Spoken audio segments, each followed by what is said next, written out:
Well, this is an incredible opportunity because this conference belongs to each one of you.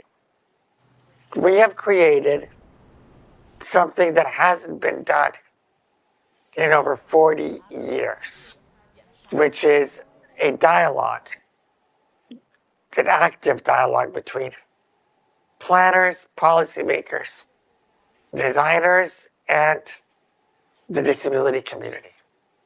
Community that represents all races, nationalities, all aspects of our community, but one that has too often been left behind. What do you want?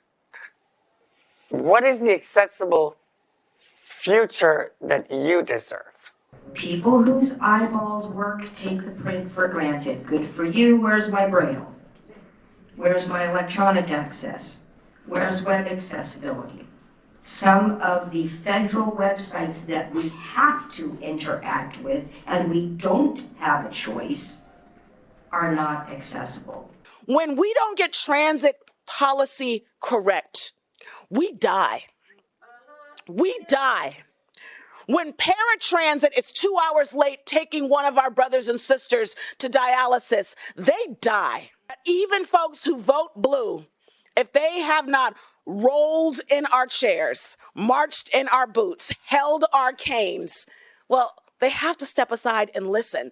You know, I think about the phrase, nothing about us without us, and that's what we're doing at this conference here today, is that bringing over 100 voices from our community to really inform the decision-making process through policy, through advocacy, and through all the different areas that affect life, but particularly a disabled life. It's one of the first things where I felt that they were really, 90% of the time was the people who use the services getting to say what we think instead of the powers that be talking to us in a lecture format. Paratransit has a thing where you go online. They never have a time that I need to get to work. So if I say I have to be there at a certain time, they'll pick me up at 6:30 and then I'll get there at 6:45 and I can't enter the job until 8 o'clock. So I'll be standing outside in a not so good neighborhood. I have an autoimmune condition called rheumatoid arthritis. I'm very, very grateful for a lot of things, but I'm also living in poverty. And in many ways, I feel like I am more disabled by poverty than my disability. For example, there are a lot of accessible tools that exist that are just not affordable for me. I could be a lot more independent if I had home modifications or a wheelchair that fit my access needs, a vehicle. These are all things that are just out of my financial ability. If I had the power to change one thing to improve the lives of my community, I would implement universal basic income. People are talking about a lot of important things. I have one message.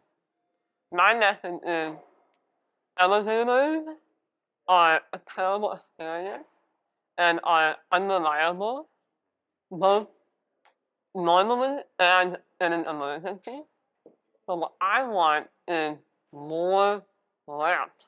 I think having more conferences like this and having a commitment to continued progress, both measuring the progress, understanding the benchmarks, and looking at this as a continuing path. Be it resolved that the attendees of the Accessible Futures Conference affirm the following.